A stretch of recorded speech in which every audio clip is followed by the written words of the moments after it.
అందరికీ నమస్కారం. Welcome back to JA studies. చూడండి ఫ్రెండ్స్, మెథడ్స్ అనమాట. ఇది పేపర్ 1 ఎస్జిటి మొన్న టెట్ జరిగింది కదా, అక్టోబర్లో టెట్ జరిగింది కదా ఫ్రెండ్స్, అది పేపర్ అనమాట. ఇది ఎస్జిటి వాళ్ళది. చూడండి ఫస్ట్ వీటి చూడండి, క్రింది వాళ్ళ జ్ఞానాత్మక రంగానికి చెందినవి ఏంటి అని అడిగారు.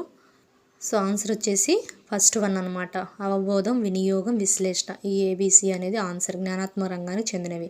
నెక్స్ట్, గణిత వివేచన అనేది ఒక ప్రయోజనకరమైన ఆలోచన. గణిత పరిశోధనలు లేదా పరిశీలన భావనల సాధారణీకరణం ద్వారా గణిత వివేచన ఏర్పడుతుంది అని తెలియజేసింది. ఈ నిర్వచనం ఇచ్చింది ఎవరు అని అడిగారు. చూడండి, ఈ నిర్వచనం ఇచ్చింది వచ్చేసి ఎన్సిటిఎం అనమాట, జాతీయ గణిత ఉపాధ్యాయుల సంఘం అనమాట. So answer is fourth one.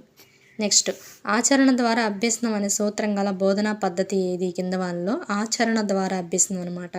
So answer వచ్చేసి ఫోర్త్ వన్, అన్వేషణ పద్ధతి. నెక్స్ట్, క్రింది వాళ్ళ హెర్బర్ట్ పాఠ్య ప్రణాళిక సోపానాలు ఏంటి అని అడిగారు. ఆన్సర్ వచ్చేసి థర్డ్ వన్, ఏసీఈ అంటే సన్నాహం, సంసర్గం, అన్వయం.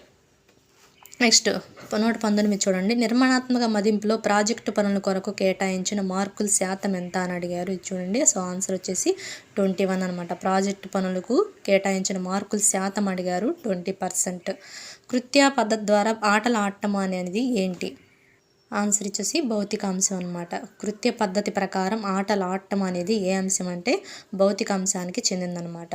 ఓకే ఫ్రెండ్స్, నా వీడియో కానీ మీకు నచ్చినట్లయితే ప్లీజ్ లైక్ చేయండి, షేర్ చేయండి, సబ్స్క్రైబ్ చేసుకోండి. Thank you friends.